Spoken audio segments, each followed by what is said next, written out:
Mónica, por haber aceptado y las gracias por haber aceptado impartirnos esta charla que es muy interesante y de mucha utilidad, dado la situación que estamos viviendo en estos momentos en todo el país. No es únicamente de un estado, es un problema nacional. Exactamente. Bueno, antes que nada, gracias a ustedes por la invitación. Yo encantada de estar aquí participando en este conversatorio, ¿no? Que como bien decía Edith, vamos a pedirles en la medida de lo posible que mantengan sus cámaras prendidas justo para tener este propósito, ¿no? De poder conversar, ¿no? De vernos, de mirarnos, que siempre es enriquecedor. Entonces, pues sí, vamos, la situación no solamente pensaría en este momento es crítica, sino ya de hace algunos años. Pero bueno, antes de entrarle al tema, también quisiera saludarlos a todos, ¿no? Muchas gracias por estar aquí, por estar interesados en el tema. Entonces a comenzar, vamos a compartir una presentación, ¿no? Y vamos a ir avanzando. Entonces, sí, pues si podemos compartirle, Edith, porfa. Sí, por supuesto. Gracias.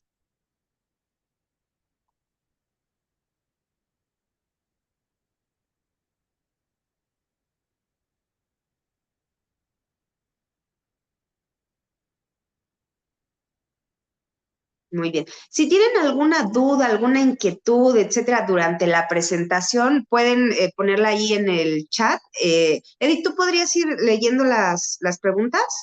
Sí, claro que sí. Muchas gracias. Entonces, porque luego a veces lo dejamos hasta el final y entonces ya nos gana el tiempo, ¿no? Y etcétera, etcétera. Entonces, no se preocupen si cualquier persona tiene alguna duda, alguna pregunta, comentario, etcétera, lo pueden ir escribiendo y lo vamos abordando.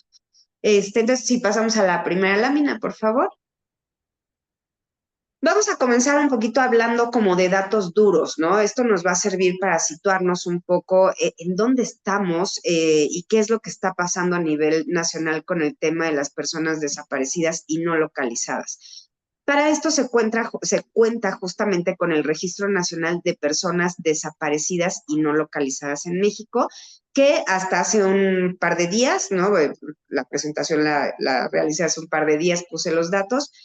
El número iba en 113,059 personas desaparecidas y no localizadas. De ellas, 100,188, que ya ayer iban en 100,190, son personas desaparecidas y 12,871 son personas no localizadas. A mí me impresionó un poco este dato porque la primera vez que yo empecé a abordar este tema, que me empezó a interesar, ¿no? La cifra iba por alrededor de 28,000 personas desaparecidas. Entonces, la manera en la que va creciendo esta circunstancia y en la que se va presentando con cada vez más normalidad, ¿no? En la vida cotidiana, en el trabajo, quienes nos dedicamos a la salud mental, pues es impresionante. La siguiente, por favor.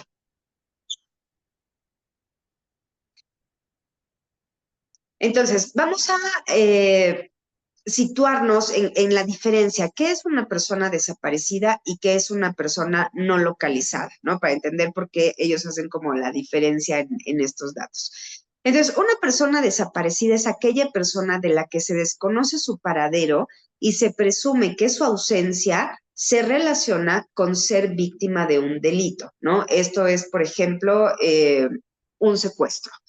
Hay una persona que no conocemos su paradero, pero se presupone que está directamente relacionado con un delito. Todas las mujeres, niños, niñas, adolescentes, periodistas y defensores de los derechos humanos cuyo paradero no se conoce son consideradas como personas desaparecidas. Y luego, una persona no localizada es aquella persona que no se sabe dónde está, pero su desaparición no se relaciona, al menos no en primera instancia, con la comisión de un delito. Esto puede tener que ver, por ejemplo, con desastres naturales, ¿no? Con fenómenos de este estilo, con la desaparición en sí, y se considera todas las personas que entran en este rubro como personas no localizadas son hombres mayores de edad que no son periodistas ni defensores de los derechos humanos, cuyo paradero no se conoce.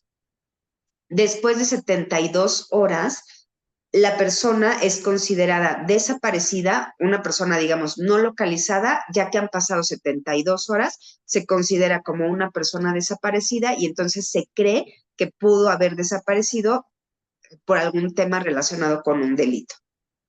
Siguiente, por favor.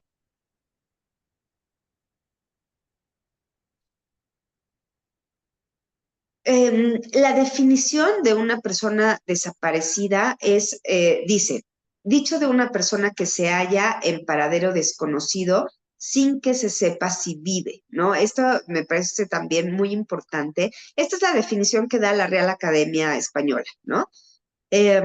Y aquí vamos a pensar que importa el significado e importa también el significante, porque cuando pensamos en que alguien desaparece, lo primero que pensamos es que, o sea, no está aquí, no está conmigo, pero está en algún lado.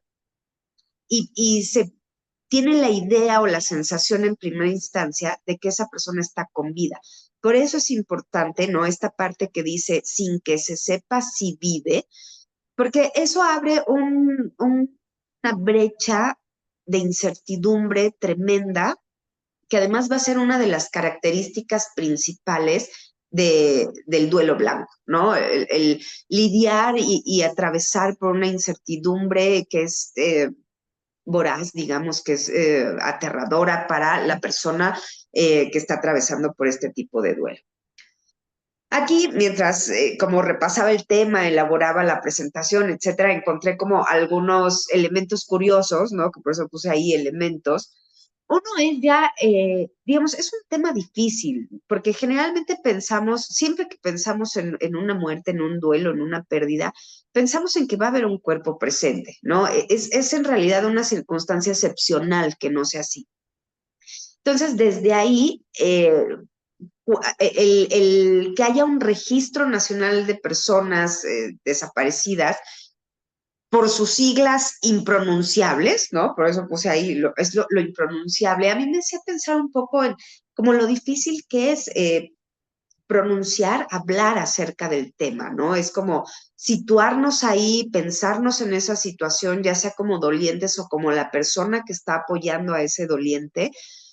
Me hacía pensar también por ejemplo, cuando perdemos a un esposo, enviudamos, ¿no? Hay palabras que denominan a ciertos estados de pérdida.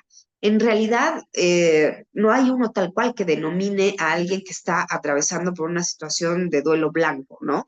Y entonces que las siglas de la herramienta oficial, digamos, que se encarga de llevar el conteo de las personas que han desaparecido, que se encuentran como no localizadas, que no se pueda pronunciar ya habla en sí, ¿no? En lo simbólico ya lleva un peso, ya importa. También pensaba un poco, y lo comenté con Edith en algún momento, perdón, me enviaron un banner, ¿no? Para la promoción de esta plática. Y en vez de decir conversatorio, curiosamente decía conservatorio, ¿no? Y a mí me hacía pensar un poco en cómo a veces frente a este tema, más bien lo que nos gustaría es como conservar la forma, ¿no? Poder conservar que en un duelo haya un cuerpo. Y entonces a veces el mero hecho como de pensar en la idea de que no pueda así, nos genera ya confusión, nos genera incertidumbre, ¿no? Y todo esto que acabo de mencionar, el propósito es invitarlos a que nos situemos, ¿no? Tratemos de situarnos en dónde está una persona y qué dos elementos fundamentales va a tener que abordar o va a tener que enfrentar a la hora de atravesar un duelo sin un cuerpo presente. Una es un proceso legal eh, tremendo, ¿no? Ahora vamos a ver algunos aspectos de ello. Y el otro, pues, es la desaparición del objeto de amor, que también de por sí, pues, es una cosa terrible. Siguiente, por favor. Entonces, vamos a hablar sobre algunas consideraciones legales que una persona que ha perdido a un ser querido y se encuentra en una situación de desaparición va a tener que enfrentarse así. Porque a veces pensamos como en el duelo blanco como todo lo que implica a nivel emocional, ¿no? Pero el proceso legal implica también, ¿no? Una movilización de recursos emocionales, económicos, ¿no? Que al final del día van a desgastar al doliente también. Entonces, en primera instancia, cuando una persona ha desaparecido, tenemos que reportar a la autoridad correspondiente esa desaparición. Desde luego, con cuanto mayor tiempo lo hagamos mejor, ¿no? Una vez que se ha reportado la desaparición, tendrán que pasar 2 años sin que esa persona, sin que se rompa la ausencia, para que se haga una declaratoria de ausencia. Ahora imagínense 2 años, ¿no? Estar en la espera para que se lleve a cabo esta declaratoria. Y después de esto, tendrán que pasar 6 años más a partir de la declaratoria de ausencia para que un juez pueda dictaminar y emitir una presunción de muerte. Y aquí también tenemos un aspecto que tanto en lo real como en lo simbólico es muy importante, y es que en un duelo blanco no vamos a tener un acta de defunción. En un duelo habitual, en un duelo común, vamos a tener un documento que diga de qué murió la persona, en qué fecha murió, de qué, ¿no? Cuáles fueron las causas, etcétera, etcétera. En una declaratoria de presunción de muerte, se presume, digamos, que la persona está muerta, pero de nuevo aquí está manifiesta esa brecha de incertidumbre, ¿no? Porque al final del día no deja de ser algo que se presume. Y entonces a veces necesitamos como de lo real, ¿no? E incluso documento de alguna forma carece un poco de esto real pensado en lo simbólico. Siguiente, por favor.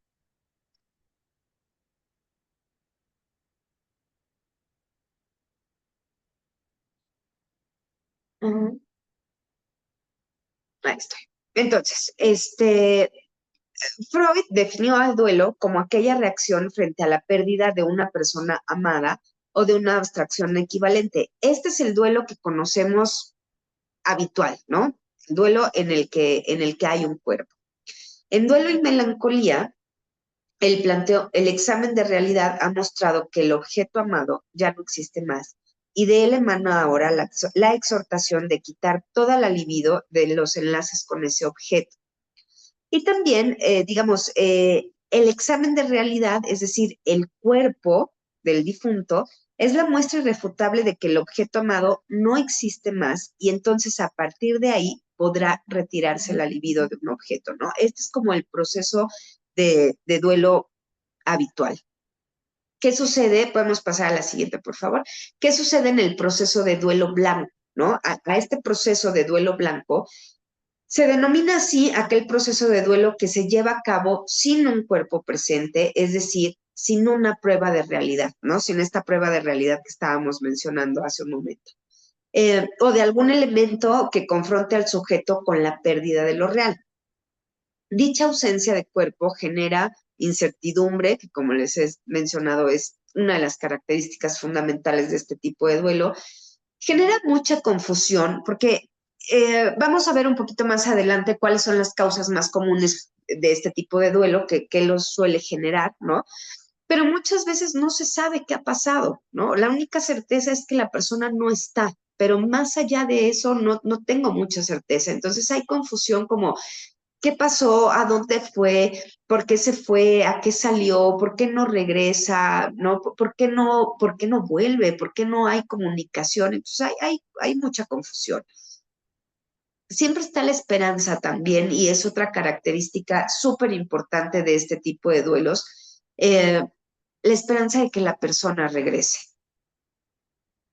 Tenemos eso, la certeza de que no está, pero siempre vamos a estar esperando a ver si regresa. Vamos a profundizar en ello un poquito más adelante. Y tenemos también la ilusión, ¿no? Van de la mano, la esperanza y la ilusión. Y todos estos son elementos, si los sumamos, ¿no? La incertidumbre, la confusión, la esperanza, la ilusión, son elementos que dificultan y, al menos desde mi perspectiva, que no imposibilitan la elaboración del duelo. Hay personas y hay autores que pueden afirmar que sí, ¿no? Hay personas que pueden decir que esto se convierte en un duelo congelado porque la libido digamos, ha quedado fija o fijada de tal manera al objeto desaparecido que la retira de todo lo demás y se queda ahí como congelada, ¿no? Un poco a través de lo que he leído del tema, de lo que he investigado, ¿no? De mis propias ideas acerca del tema, yo lo que pensaría es que, pues sí, estos elementos pueden dificultar el duelo, pero no necesariamente lo hacen imposible de elaborar. Pues sí, pasamos a la siguiente, por favor.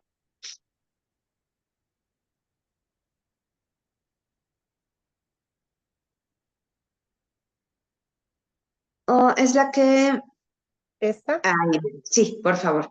Aquí vamos a ver cuáles son las causas más comunes en este tipo de duelo, ¿no? Unas son los desastres naturales. Aquí podemos encontrar los huracanes, los terremotos, las avalanchas, la erupción de un volcán, ¿no?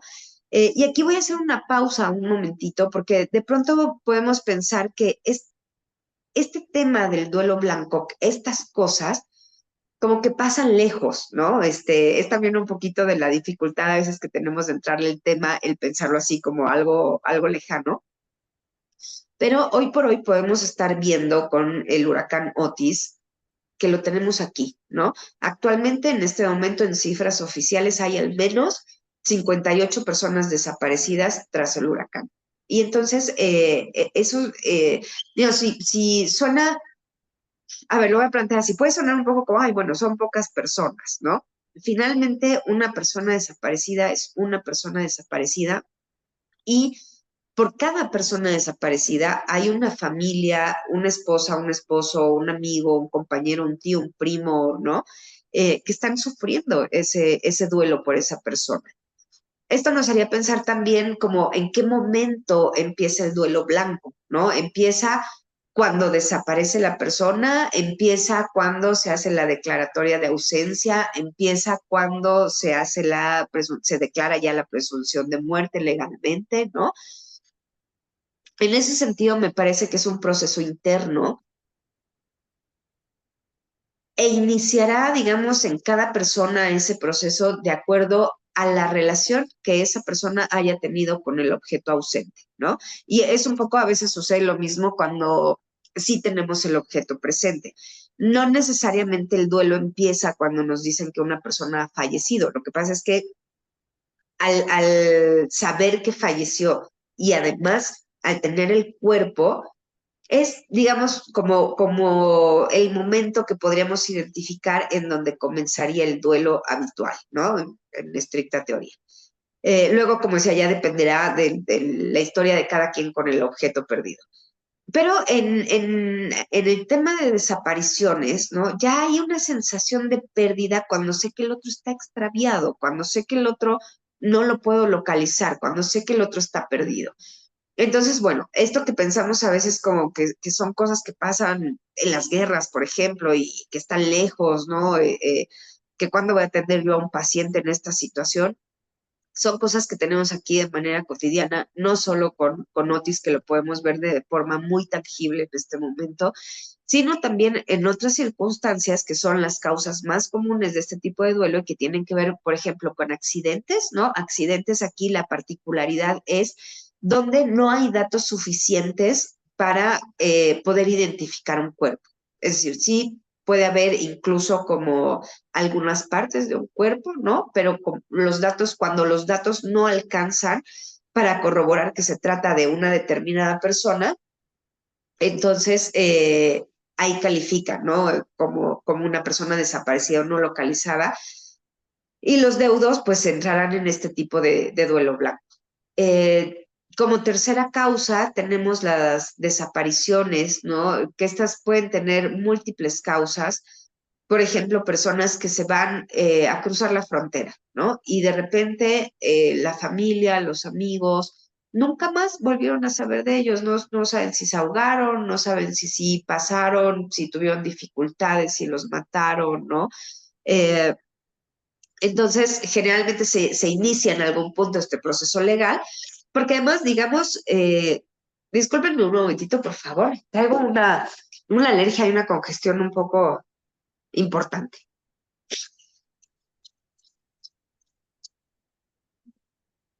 Ya, perdón.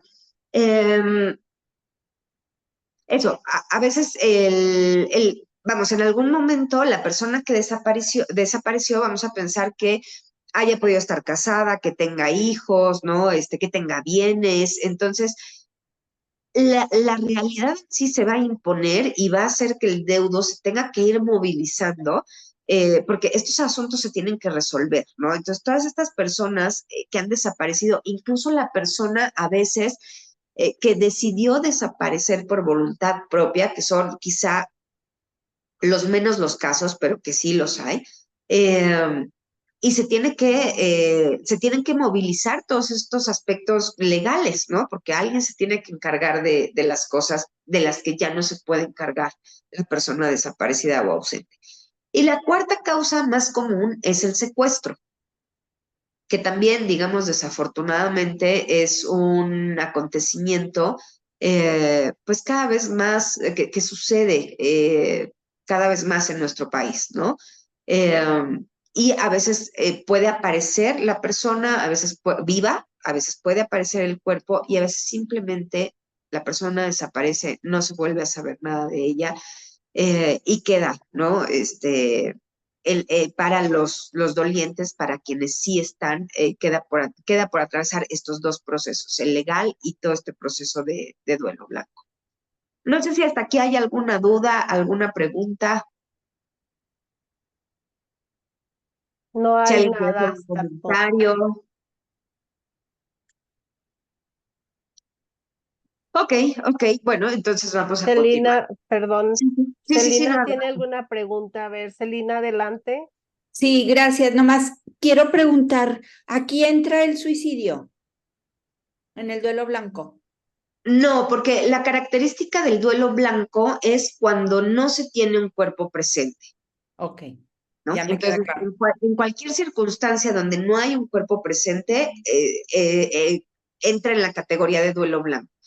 En todas Perdón. las demás, ¿no? Es como un duelo habitual. El duelo por suicidio tiene sus propias características, pero si hay un Perfecto. cuerpo, ¿no? Gracias. De nada. ¿Alguna otra pregunta, aclaración por ahí, comentario? Escribieron que todo está muy claro. Ok, perfecto. Entonces, bueno, vamos a continuar.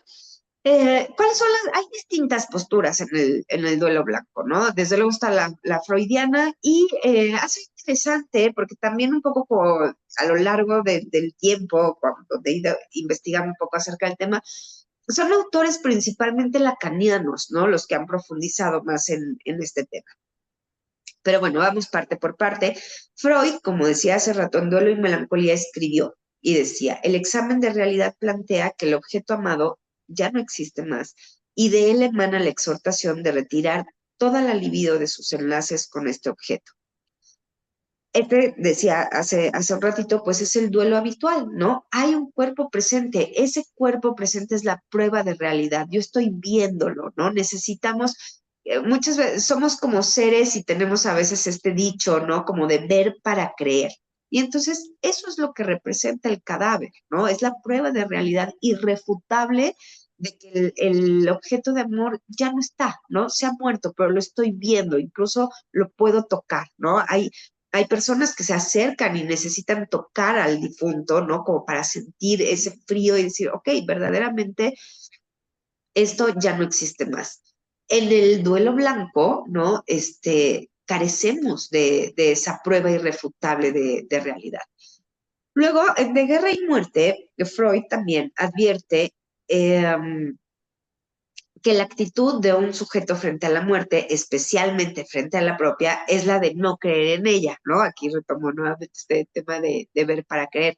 Muchas veces pensamos en la muerte y pensamos en la muerte del otro, ¿no? Es mucho más confrontativo, mucho más difícil pensar en la propia muerte. A veces, quienes son tanatólogos y trabajan con personas que están cercanas a la muerte, no me dejarán mentir que a veces es complicado este tema de preparar documentación, ¿no? Hacer un folder tanatológico, que la persona haga un testamento, que son cosas, digamos, en general que están impregnadas de pulsión de muerte, es difícil pensarlo en nosotros mismos, ¿no? Es mucho más fácil como verlo en el otro que pensarlo en nosotros mismos. Entonces, si de por sí es difícil pensar en la muerte, es difícil pensar en la propia, en la de los seres queridos, es muchísimo más complejo y muchísimo más difícil pensar en atravesar por ese proceso sin que haya un cuerpo presente. Silvia Garo es una autora que tiene un libro que se llama Navegar es preciso, es un libro acerca de duelo, menciona en este libro a la figura fantasmal. Es decir, es como la figura del muerto viviente, que es un poco esta dualidad que se juega en el duelo blanco, porque la esperanza que les mencionaba hace ratito y la ilusión me invitan a pensar que esa persona que ha desaparecido está viva. A lo mejor incluso puedo pensar que está amnésica o lo que sea, pero está viva, ¿no? Sin embargo, a la par, estoy tratando de elaborar el duelo y estoy tratando de conciliar y de aceptar que esa persona ya no existe más, ¿no? Entonces es eso, es como un muerto viviente y hay una lucha interior terrible interna en el doliente entre esta dualidad, ¿no? De vida y de muerte. Se pone en juego la aceptación y el rechazo al mismo tiempo y en ese sentido hay una renegación, ¿no? O sea, sé que la persona está ausente, que está desaparecida, pienso que quizá esté muerta, reniego de esa idea porque la ilusión me hace pensar que quizá esté viva, pero también cuando pienso que está viva, siento, digamos, o hay una idea de que debo de aceptar para poder seguir adelante que esa persona ha muerto, ¿no? Y entonces es de nuevo esta dualidad, esta renegación, ¿no? Yo creo que una de las características fundamentales también de este tipo de duelo, esta lucha interna, pues sí, esta lucha entre el deseo de que el otro esté vivo, pero también el desear que si acepto la muerte ya, voy a poder seguir adelante, ¿no? Voy a poder procesar ese duelo y voy a poder continuar. Finalmente, Jana Loesch también nos dice, el muerto es un desaparecido y como tal puede reaparecer en cualquier momento, ¿no? Que esa es otra conflictiva característica también de este tipo de duelo. La persona ha desaparecido, pero en primera instancia no ha dejado de existir, o sea, no se convierte en un objeto inexistente. Yo lo sigo pensando como una persona que existe y que está en algún lado. No está aquí, no sé dónde está, pero creo o quiero suponer que está en alguna parte. Y bajo ese supuesto, entiendo que en cualquier momento me lo puedo encontrar, puede reaparecer, ¿no? Y vamos a ver un poquito más adelante que esa también es como una contradicción en el duelo blanco, me voy anticipando un poquito, porque a veces se logra con mucha culpa aceptar que el objeto desaparecido no va a regresar, ¿no? Digamos como que simbólicamente mato, ¿no? Y lo entrecomillo mucho a ese objeto desaparecido. Y entonces, en los casos cuando llega a suceder que ese objeto regresa y reaparece, puede causar una terrible conmoción, ¿no? Pero bueno, vamos a quedarnos por ahora con esta idea de Loesch de que es un objeto desaparecido, no es un objeto inexistente. Desde ahí lo piensa él. Si podemos pasar a la siguiente, por favor.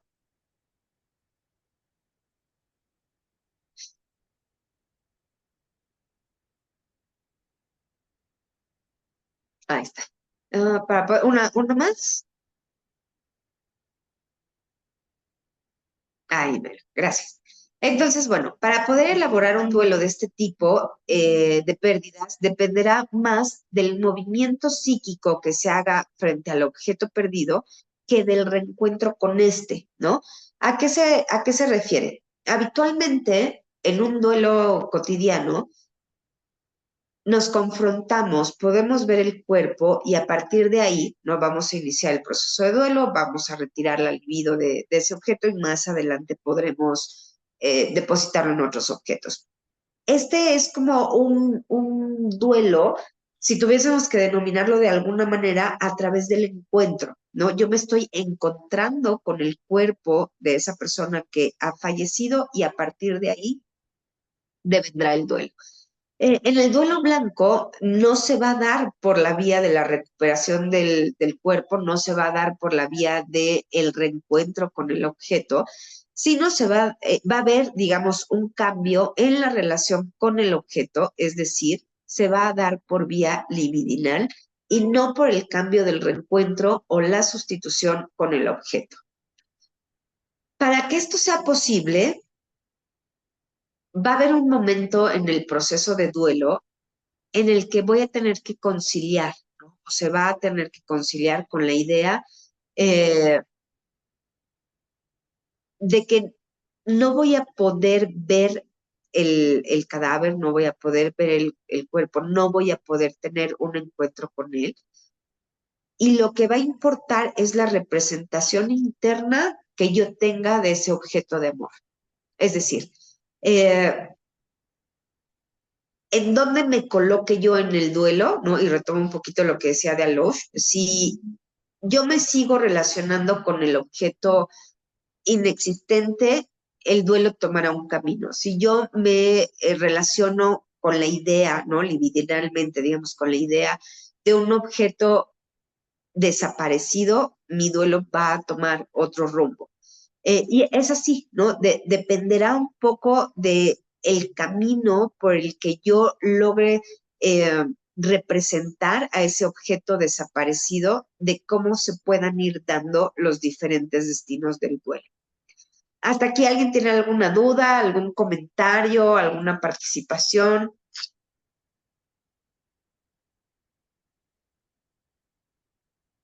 No, no Oh, hay comentarios. ok. Bueno, entonces vamos a continuar. Pasamos a la siguiente, por favor. Vamos a ver las etapas del duelo sin cuerpo presente, ¿no? Van a ver que muchas de las etapas coinciden con las etapas del duelo habitual, pero hay algunas excepciones. La primera reacción esperada en este tipo de duelo es la negación, ¿no? Eso coincide totalmente con el duelo habitual, la ira y la negociación también. Si de por sí, digamos, el duelo no es un proceso lineal, ¿no? Vamos a pensar que el duelo es este proceso oscilatorio, más bien. A veces estamos en la negación y pasamos a la negociación, luego vamos hacia la ira, luego regresamos a la negación, ¿no? Así vamos avanzando y transitando por este proceso de duelo. En ese sentido, este tipo de duelo funciona igual.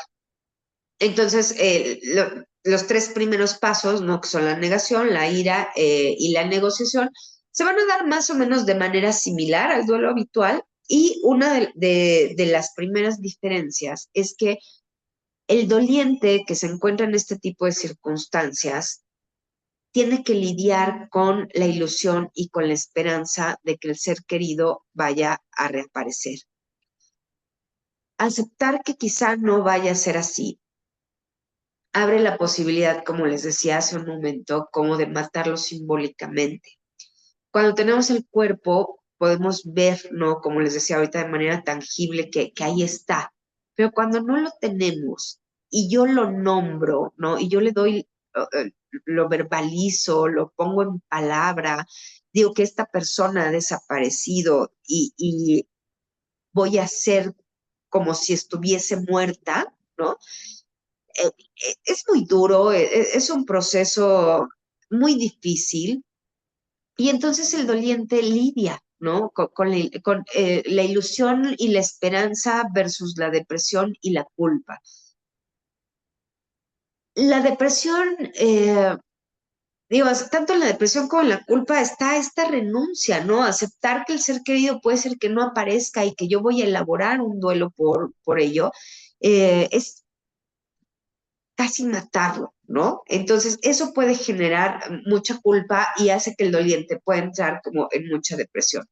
Sin embargo, va a ser un paso necesario y ahí nuestro trabajo como profesionales de la salud mental es ayudarle al doliente a distinguir, ¿no?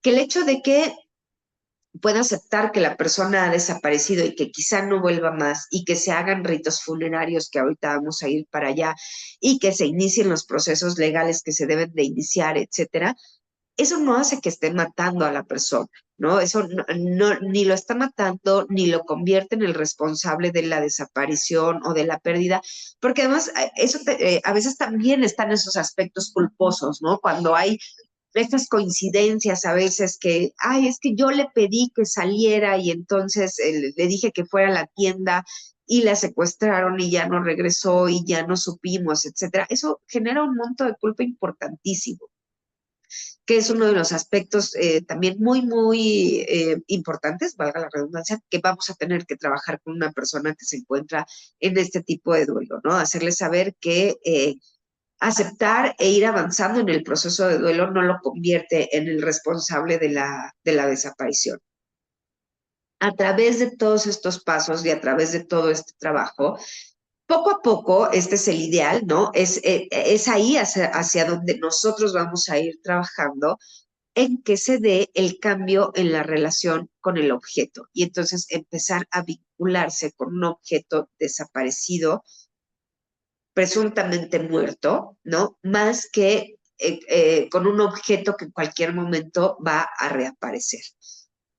Tampoco se trata de negar esta opción, ¿no? O sea, podemos, yo pienso, ahí ya es mi consideración personal, creo que siempre queda, por más que se elabore este tipo de duelo, siempre va a quedar una pequeña brechita de ilusión y de esperanza de que el otro aparezca. Y creo que es un monto de ilusión y de esperanza también hasta cierto punto necesario para que el doliente pueda seguir adelante. Pero óptimamente vamos a integrar este monto de ilusión y de esperanza en el duelo, vamos a ir orientando, ¿no? El cambio en la relación con el objeto que ha desaparecido, para irlo considerando como este objeto desaparecido y muy probablemente muerto, que poco a poco va a ir acercando al doliente a un proceso de aceptación. No podría aseverar si de la muerte en sí del objeto desaparecido o de la persona desaparecida, pero sí aceptar, digamos, acercarlo a la idea de aceptar que estas han sido las circunstancias de este duelo, ¿no? De que así terminó la historia de la persona que desapareció, con su ausencia. En la medida en la que eso se pueda lograr, en la medida en la que el doliente pueda aceptar eso justamente va a dar paso a la resignificación, ¿no? Que sería como el fin último, el ideal de este tipo de duelos, de las personas que atraviesan por este tipo de duelos, que es pues lograr darle algún sentido, algún significado a esta tragedia, a este hecho terrible de perder un objeto de amor y no poder ver el cuerpo, no poder tener esta prueba de realidad que nos facilite de alguna manera el proceso de duelo. Podemos pasar a la siguiente, porfa. Ahora, ¿qué podemos hacer? ¿No? Ya tenemos al doliente, le han notificado la desaparición del cuerpo, está atravesando por estos, o empezando quizá a atravesar por estos procesos legales. Y todo esto nos invita a pensar en los ritos funerarios, ¿no? Porque decimos, bueno, ¿y qué hacemos ahora si no hay un cuerpo? Si generalmente lo que se hace en un rito funerario es velar un cuerpo, ¿no? Y de hecho, en la palabra está, ¿no? Decimos, voy a ir a una misa de cuerpo presente, ¿no? Entonces, ¿qué hacemos cuando no está este cuerpo presente? Eh, voy a iniciar diciendo que, bueno, los ritos funerarios son aquellos ritos que se hacen para despedir a una persona que ya ha muerto.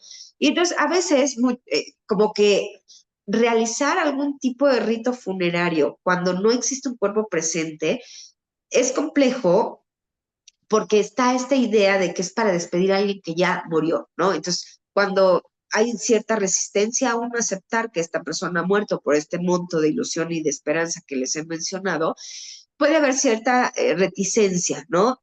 Sin embargo, bueno, sí existen formas de llevar a cabo ritos funerarios, aunque no haya un cuerpo presente.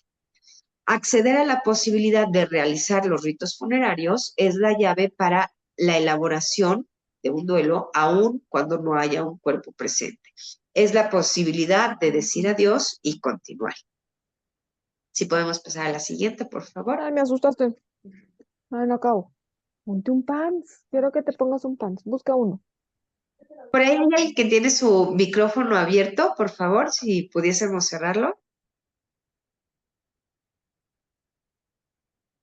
Ok, entonces vamos a ver algunas acciones.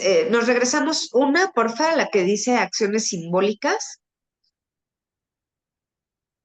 Ahí, gracias. En las situaciones en donde una persona ha desaparecido y como les decía, ¿no? Algo que tenemos ahorita de manera, pues muy vigente es el tema del huracán Otis. Entonces, para aquellas personas que están apoyando de alguna manera o conocen a alguna persona que se encuentra en este tipo de circunstancia, que ha perdido a algún familiar, algún conocido, amigo desaparecido, vamos, que está en el estatus de persona desaparecida, una vez que llegue el momento, se le pueden sugerir algunas de estas acciones simbólicas.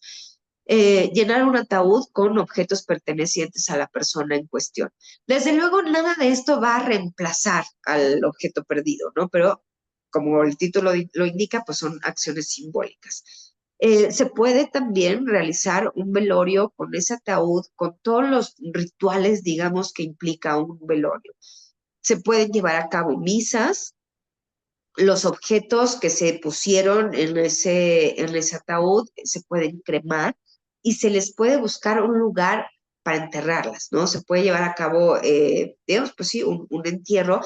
Y esto es importante porque va a permitir, o sea, si hay un entierro, si hay una cremación, si hay un lugar en donde se depositen las cenizas de los objetos de la persona desaparecida, eso le va a dar al doliente la posibilidad de poder acudir a un encuentro, ¿no? Y esto es lo que mencionábamos hace ratito, es ese encuentro libidinal, ¿no? Es ese encuentro en lo simbólico con el objeto perdido. Y eso va a ayudar a facilitar la elaboración del duelo.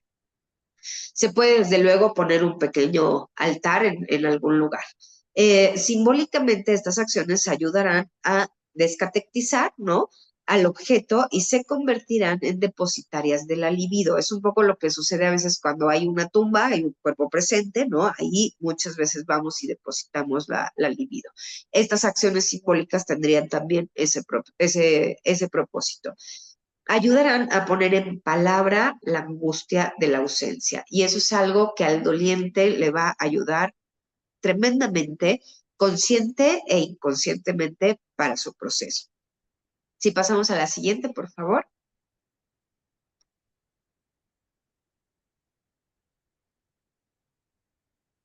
Gracias. Estas eran acciones simbólicas y ahora, ¿qué podemos hacer en términos de lo concreto? Podemos tratar de conversar, ¿no? Con la persona que se encuentra en esta situación de qué le pasa, cómo se siente, tratar de que exprese sus emociones, perdón. Eh, y en caso de que no quiera hacerlo, en caso de que no esté listo o lista para conversar en ese momento, podemos también simplemente hacer como un acompañamiento silencioso, ¿no? Podemos hacerle saber a la persona que ahí estamos para cuando esté lista para hablar de todo esto que le sucede. Podemos ayudar o intentarle ayudar a la persona en cuestión a comprender que la persona desaparecida no era solamente un cuerpo, ¿no? Sino que era como todo ese conjunto de vivencias, de momentos compartidos, de situaciones de vida, ¿no? Todo eso que sí tengo, que está en mí, ¿no? Eso que no está desaparecido, eso que conservo, puede ayudar mucho también, ¿no? A transitar por este tipo de duelo. Entender que, bueno, la persona finalmente no era solamente ese cuerpo, sino también es la representación que yo tenía de esa persona, las consideraciones, las vivencias, las historias, etcétera, etcétera. Se puede también instar a la persona a expresar, ¿no? A expresar todo lo que está, todo lo que se ha quedado dentro y que en algún momento el doliente siente que no va a haber posibilidad de volverlo a expresar, ¿no? Eso es como si yo ya no puedo volver a ver a la persona que ha desaparecido, ¿cómo se lo voy a decir, no? Entonces, una forma en lo simbólico de hacerlo es hacer el ejercicio, ¿no? Por ejemplo, decir, bueno, se puede escribir una carta que comience diciendo, el último día que tuve contacto contigo, me hubiera gustado decirte que. Y esto es un ejercicio que le podemos invitar al otro a realizar, eh, dejándole a su consideración si en algún momento quiere compartirlo con alguien o si quiere dejarlo como para el foro interno, ¿no? Es decirle a la persona, como a la persona desaparecida, todo lo que se me quedó en el tintero. Entonces, puede ser un ejercicio muy catártico y puede ser un ejercicio muy, muy útil en ese sentido. Eh, Otra acción concreta e importante es ampliar, fomentar y crear redes de apoyo para el doliente, ¿no? Eso es parte del trabajo que hacemos con el doliente en este tipo de casos. Si pasamos a la siguiente, por favor. Tenemos el apoyo en cuidados básicos, que alimentación y descanso, ¿no? Muchas veces la persona que está atravesando por este proceso entra en angustia desde el mismo momento en que se materializa o se cristaliza la desaparición, ¿no? Cuando lo real me ha confrontado con que la persona no está, no regresa, no contesta, no se comunica, no hay forma de comunicarse con esa persona, ¿no? Cuando en lo real sé que ha desaparecido, ¿no? Ahí hay que brindar este apoyo básico a la persona, que a veces no lo pensamos, a veces pensamos mucho en estos aspectos simbólicos, etcétera. Y muchas veces una persona que está en esta situación necesita que alguien le lleve a la puerta de su casa la comida ya preparada y que le diga, yo me voy a pegar al teléfono de las 3 a las 5 de la mañana, duerme 2 horas, ¿no? Yo voy a estar aquí al pendiente, atenta, alerta, etcétera, etcétera, ¿no? Es un apoyo, es una estrategia que es muy, muy puntual y muy útil también cuando una persona comienza a atravesar por este tipo de situación. Y finalmente, digamos, si la persona ha decidido llevar a cabo estos ritos funerarios sin el cuerpo presente, pero sí con los objetos de la persona desaparecida, etcétera, también, ¿no? Brindar este apoyo de alimentación, de fomentar el descanso de la persona que está en duelo, pues es importante.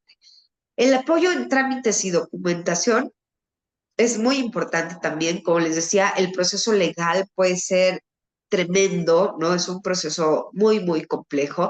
Yo aquí apenas les di, digamos, como algunos esbozos de lo que puede implicar, pero es un proceso realmente complejo.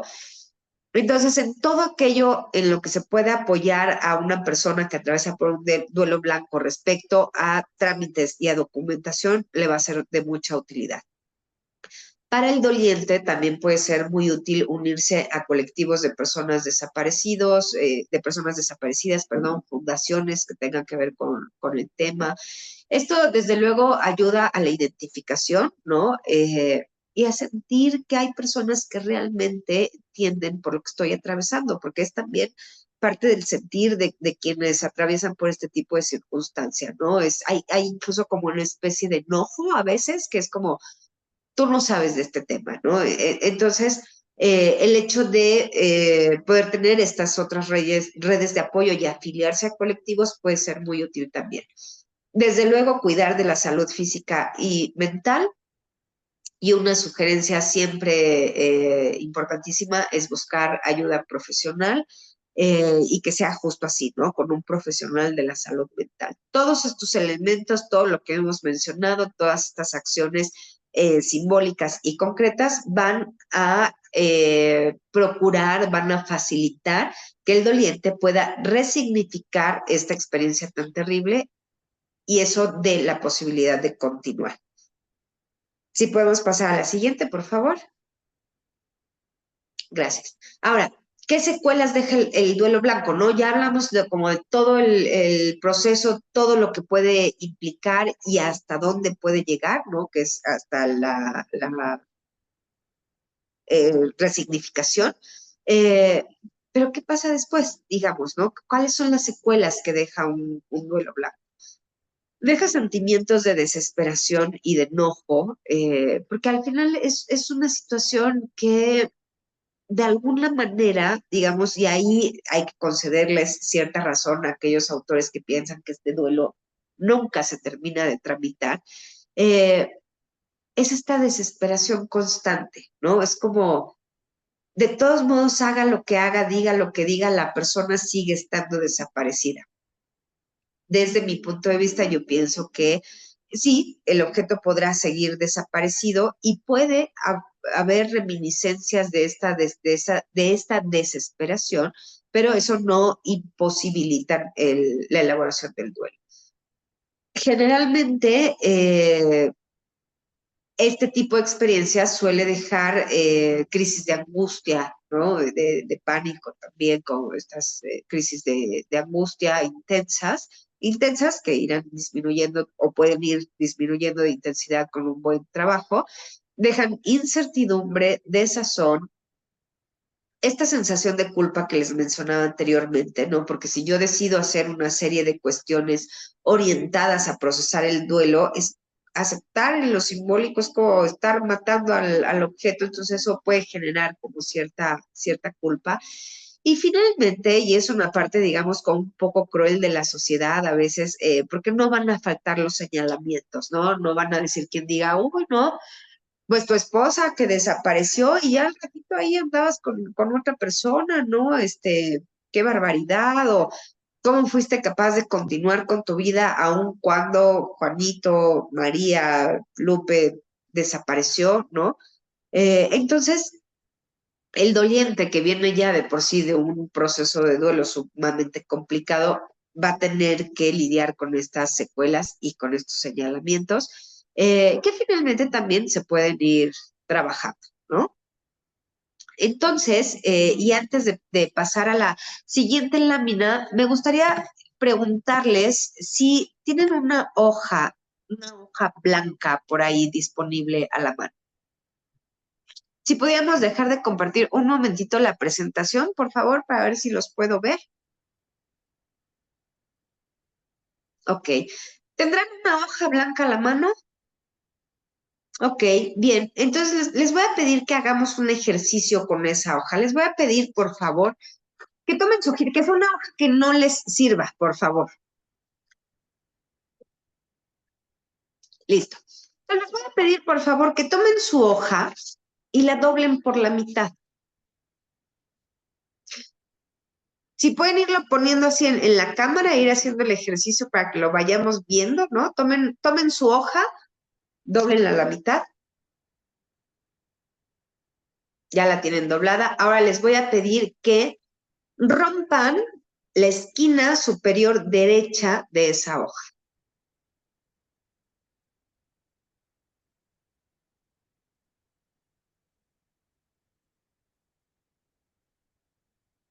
Ahora les voy a pedir, por favor, que la vuelvan a doblar.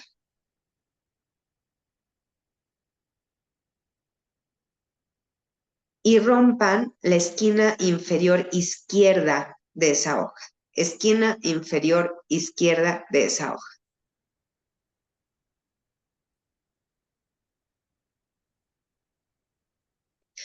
Ahora, si pueden, vuélvanla a doblar y háganle un corte al centro, rómpanla un poquito sin cortarla toda, rómpanla un poquito del centro.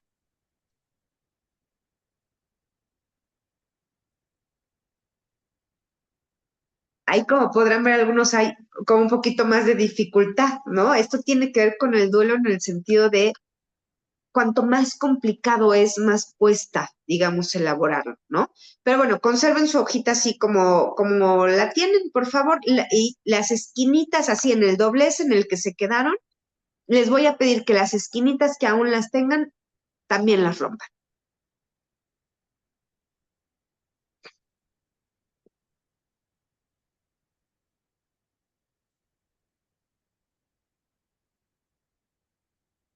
Y una vez que hayan terminado, les voy a pedir, por favor, que desdoblen su hoja y nos la muestren y la pongan en la cámara.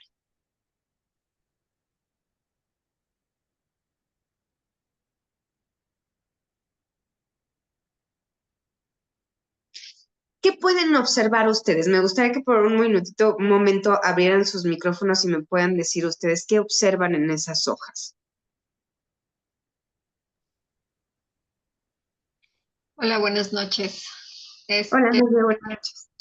yo observo que son diferentes, ¿no? Aunque tienen, cada quien lo rompimos, así que, pero es diferente como rompimos la hoja. Exactamente. Sin embargo, digamos, la instrucción fue exactamente la misma para todos. Pero sí, si nos pueden mostrar sus hojitas, ¿no? Cada hoja es distinta. Así es el duelo. Ese es el duelo. Es único, ¿no? Aunque sea el mismo fenómeno para todas las personas cuando perdemos a un ser querido, sea con cuerpo o sin cuerpo, la manera en la que lo vamos a procesar, en la que lo vamos a elaborar, es única, pues sí, ¿no? Es particular. Y desde ahí me parece que hay que posicionarnos frente al duelo y que es una gran manera de entender al duelo, ¿no? Entendiéndolo como este proceso único y que aunque el fenómeno sea el mismo para todos, no el resultado ni las consecuencias habrán de ser así. Y entonces, y ya para cerrar, les diría, ¿no? Respecto de este proceso de duelo blanco en particular, que de la verdad que un sujeto pueda otorgar a la inexistencia del objeto, ¿no? Cuando yo crea que eso es verdad, a partir de ahí es que se van a decidir los distintos destinos del duelo. A partir de ahí estar en posición de poder elaborar o no un duelo. Retirar la libido del objeto desaparecido que ya no existe en lo real o en la realidad, ¿no? Hace ratito mencionaba acerca del significado y el significante. Puede ser que el objeto ya no existe en mi realidad porque desapareció. Quizá exista en alguna otra parte del mundo y como decíamos, o no, vamos a conceder por un momento que eso pudiera suceder, porque a veces sí sucede, ¿no? A veces hay alguien que quedó, digamos, por una avalancha, por un naufragio, por la erupción de un volcán, por un accidente, con una amnesia irreversible, y entonces a lo mejor sí, el sujeto anda por ahí en el mundo, pero en mi realidad es un sujeto que no existe más. Entonces, cuando yo pueda, ¿no? Elaborar todo esto, cuando este objeto deje de existir en lo real o en mi realidad, por lo menos, podré elaborar este tipo de duelo. Y como les decía, ahorita al hacer este ejercicio con la hoja, el duelo se presenta en cualquiera de sus versiones, es único, es intransferible, ¿no? Es algo que solamente yo voy a poder abordar, solamente yo voy a poder atravesar por él. Es irremediable en el sentido de, y es algo que sucede mucho en este tipo de duelo blanco, ¿no? Yo no quisiera tener que atravesar por ahí, ¿no? No quisiera, es doloroso, es una historia terrible tener que despedir a alguien que no está, ¿no? Pero es irremediable tener que atravesar por ahí. Sin embargo, a pesar de que este duelo tiene todas estas características que hemos mencionado, no por ser ¿no? Único, intransferible, irremediable, etcétera, no por ello es irreparable, ¿no? Mi conclusión acerca del tema es que hay muchas mayores dificultades para poder elaborar un duelo cuando no hay un cuerpo presente. Sin embargo, sí es posible, ¿no? Hay que ir orientando a la persona a continuar en la vida, a lidiar con ese objeto desaparecido, perdido, ¿no? E ir tomando acciones paulatinas, poco a poco. Ahí sí, como si fuera un proceso de duelo habitual, ¿no? No vamos a presionar al otro, no lo vamos a empujar, ¿no? A veces en acciones tan puntuales como decir, híjole, tengo la ropa de la persona que desapareció, ¿qué hago? ¿La guardo o la tiro, la dono? Porque si la tiro, qué feo, si la dona y regresa, qué mala onda, ¿no? hay que ir dando espacio para que esas acciones se puedan ir llevando a cabo poco a poco también conforme la persona esté lista, ¿no? Yo creo que ahí hay que también, sí, ayudar por un lado, pero también ir respetando, ¿no? Los tiempos y los procesos de elaboración del doliente. Entonces, bueno, por mi parte ha sido todo. Les agradezco mucho su atención. No sé si tengan alguna duda, alguna pregunta, algo que quieran comentar antes de que terminemos.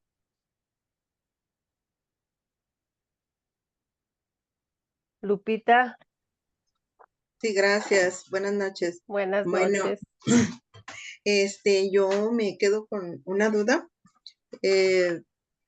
Cuando se hace el rito funerario, la caja con las pertenencias de la persona desaparecida, ¿se abre o se queda cerrada? O sea, ¿qué se sugiere a los familiares? Puede ser elección, digamos, justamente de los familiares, ¿no? Si para los familiares es suficiente saber que los objetos que pertenecen a la persona que ha desaparecido están ahí y simbólicamente representan a esa persona, está bien, ¿no? Digamos, no hay algo que sea como correcto o incorrecto, es más bien lo que al doliente le funcione. Sucede un poco como con el duelo habitual, ¿no? Es como las personas que deciden tener el cuerpo expuesto y quienes cierran el ataúd, ¿no? Sería un poco lo mismo. Gracias. De nada. ¿Yo? Sí, Gracias. adelante. Yo quiero preguntar, eh, supongo que se puede trabajar individualmente. ¿En grupo pueden integrarse a un grupo regular, un grupo de apoyo de duelo regular? ¿O cómo le haces? Sí pueden integrarse.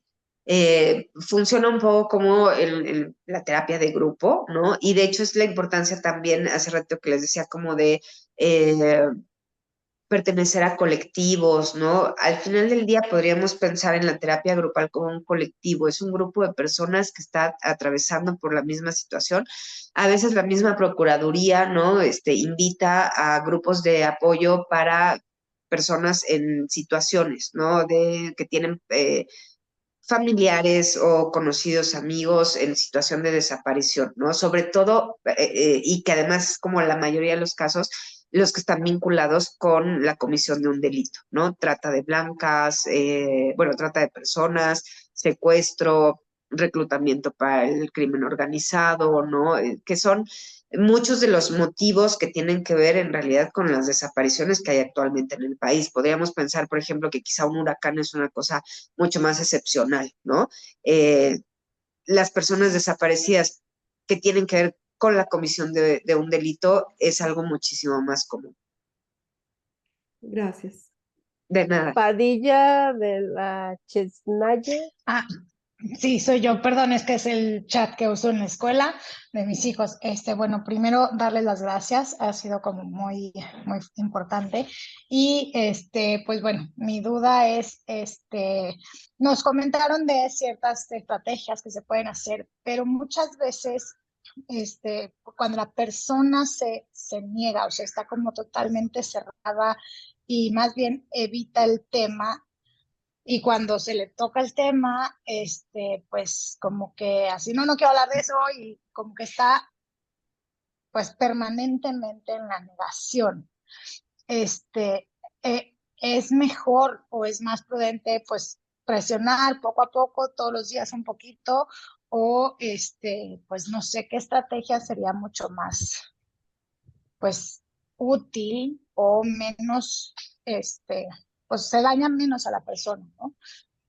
Sí, entiendo que sea como menos invasiva para la persona, Exacto. ¿no? Porque más a veces la persona puede tener la sensación como de quién soy yo para venirle a decir qué es lo que tiene que hacer con sus emociones, con sus sentimientos, con la situación que está pasando. Entonces,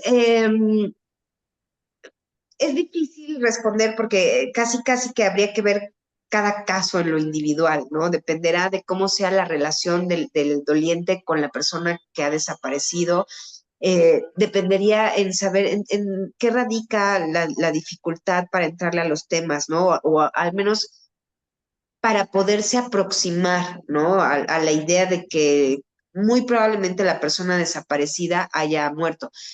Y dependerá también mucho de las circunstancias de la desaparición, ¿no? Porque puede haber eventos que si bien el estatus, digamos, legal de la persona es desaparecida, los hechos en lo real nos pueden hacer pensar, o la lógica nos invitaría a pensar que la persona ha muerto, ¿no? Por ejemplo, un accidente de avión, hace ratito que mencionaba las causas más comunes, pues bueno, en un accidente de avión difícilmente se recuperan los cuerpos, o es difícil identificarlos. Y entonces quizá en una situación así sea como mucho más fácil abordar a la persona, ¿no? Y hacerle ver que, bueno, hay una situación que está pasando y que hay dificultad de su parte para abordarla. En los casos que tienen que ver con los delitos, ¿no? Como los que acabamos de mencionar, es mucho más complejo. Entonces, ahí hay que ir, digamos, como poco a poco, con mucho tacto, ¿no? Tratando de abrir camino en el doliente, regresándonos un poquito cuando veamos que el doliente aún no está listo, ¿no? Y que finalmente el peor escenario, digamos, es que el doliente instale toda su libido en el objeto desaparecido, ¿no? Y la retire de todo lo demás. Mientras el doliente siga, ¿no? Teniendo su libido, digamos, como en otros objetos, en otros aspectos, eso es un aspecto favorable y lo menciono porque por ahí podemos entrarle al doliente también, ¿no? Como por lo que sí hay, más que por lo que está desaparecido. Entonces, el peor escenario es ese, cuando la libido se queda totalmente ligada al objeto ausente y se le retira a todo lo demás. Mientras el doliente tenga la libido también en otros aspectos, ¿no? Que vaya, digamos, dicho en términos cotidianos, que vaya siendo más o menos funcional en la vida. Por ejemplo, hay personas que atraviesan por esta situación y continúan en la vida, cumplen con el trabajo, ¿no? Con el cuidado de los hijos o la pareja, o etcétera, etcétera. Pero, por ejemplo, han decidido conservar siempre el sombrero de la persona que desapareció o el abrigo y lo tienen cerca. O su manera como de mantenerlos presentes es ponerles un lugar en la mesa. A lo mejor eso es algo que el doliente necesita para seguir en la vida, pero sigue, digamos, siendo funcional, ¿no? En otros aspectos. Entonces, por esos aspectos, o por ahí es por donde habría que tratar de hacer el abordaje. Muchas gracias. De nada. Aquí hay una pregunta que nos dicen que es más recomendable hablar en pasado o en presente de la persona desaparecida.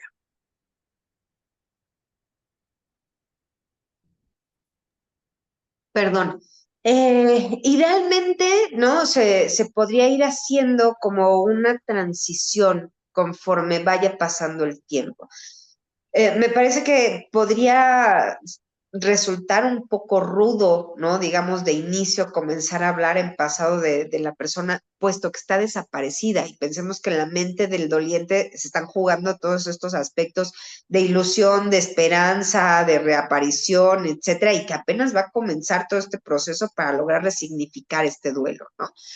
Entonces, hay quienes deciden seguir hablando de la persona en presente y está bien, ¿no? Siempre y cuando también veamos que hay una consideración interna de que ahí hay una duda razonable, ¿no? De que puede ser que esté vivo, pero también puede ser que no. Entonces, me parece que la forma de nombrarlo, el doliente la va a ir modificando conforme vaya avanzando en su proceso de duelo.